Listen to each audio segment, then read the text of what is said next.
Happy update week, everybody. Welcome back to the channel. Today, we're going to be talking about the new SMG that dropped with Season 5 Reloaded. That is the Lachmann Shroud. That's right, this episode is not a shotgun episode. This is a never aim again hipfire build for the new SMG, the Lachmann Shroud, which is a little bit broken in some regards, as you'll see soon. And this thing is a ton of fun, and I'm going to go over this hipfire only build for you guys because, like I said, it's a lot of fun, and it's nice to have a semi-auto or a burst gun, something that isn't full auto that you can kind of spray like this with a hipfire only build. So let's just go ahead and hop into the loadout, and I'll explain why I chose what I chose. So one thing I want to show you guys is the CODMUNITY app, which if you haven't seen, I totally recommend you guys downloading it and giving it a shot, or just looking it up in your browser. It's so good. It's such an awesome tool for creators especially. And here on my page, you can see I have all my builds here that I've made, a lot of the hipfire ones, and here's the newest one I designed, and I can just show you a picture of it right here. So this is the build that you guys want to be using. As you can see, we're rocking the Dark Star barrel, the laser, which is a .G3P, the VX pineapple, of course, the tried and true grip, the 40 round mag, and the LM stockless mod. Now, a couple things about this. First of all, that Dark Star barrel, that is a shorter barrel. You're going to be losing some damage range, but the whole thing about this is that it's going to help with your moving and max hipfire spread. The same thing goes with that .G3P laser. The stockless mod is going to help keep that reticle nice and small when you're moving.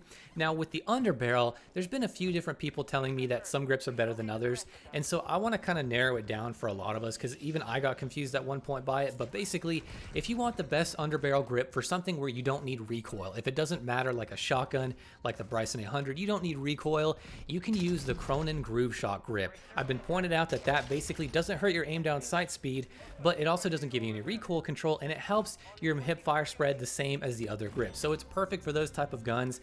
But if you want the one that has the most recoil benefit and you don't really care about aiming as much, then you can use the VX Pineapple, because that gives you the best boost to your recoil control overall compared to the other grips. So now that we've got that class out of the way, let's look at the stats real quick, because this thing is pretty insane. So I'm comparing it to the ISO 45 and the Lachmann Sub, two very top tier meta SMGs.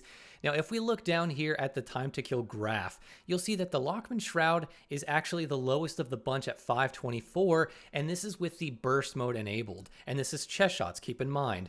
Now this is a little difficult to get all the time because it is burst, so you got to hit your bursts accurately, and if you miss a shot, it really is unforgiving. It sort of has that shotgun high risk, high reward type of gameplay where if you miss a shot, it's kind of damning in some ways, and it's not nearly as forgiving as some of the more full auto guns. Now, if you go up here and change the alternate fire on, which turns it into a single fire, look at the time to kill difference. It is 376 milliseconds with chest shots. Absolutely ridiculous. Even with stomach shots mixed in, it's still freaking fast compared to the other ones. Now, the big thing to point out here, though, that also JGod pointed out, he made a good video on this gun. I recommend go checking it out.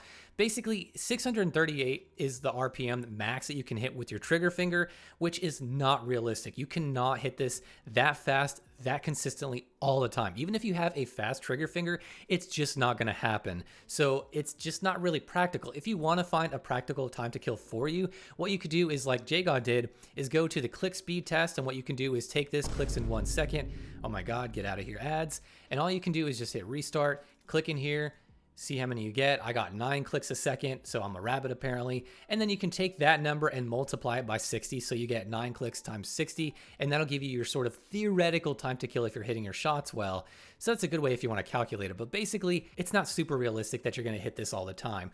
But it is fun, and like I said, it's nice to have a hipfire gun we can use that is semi-auto and burst, something that's different than the full autos. So with that in mind, is this actually a really viable build?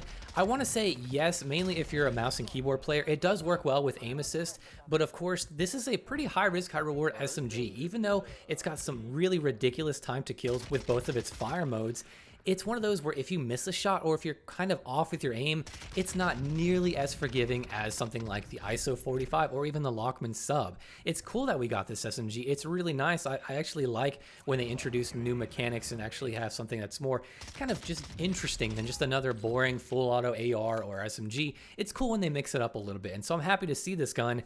But overall, I'd say that it's a lot of fun to try, but maybe not the best overall hipfire build, simply because it's very high risk, high reward, and if you miss a couple shots, it's going to be very damning for you and you'll get killed. If you had to choose one fire mode to use this thing in, and if you're hip firing it, I would say just use it with the burst mode. That's the easiest of the bunch. But if you're feeling a little particularly ballsy, we'll say, then I would say switch to semi-auto and try and go for some headshots, because that will really get your time to kill down. So With that being said, guys, I want to know down below in the comments, what do you think of this SMG? I know I'm the shotgun guy, but I do love my SMG play, and this is really a fun one to use. Have you guys used it yet? Have you even unlocked it yet? Are you struggling with the challenges? What's another shotgun video you guys would like to see? And with all that being said, I will see you guys in the next video.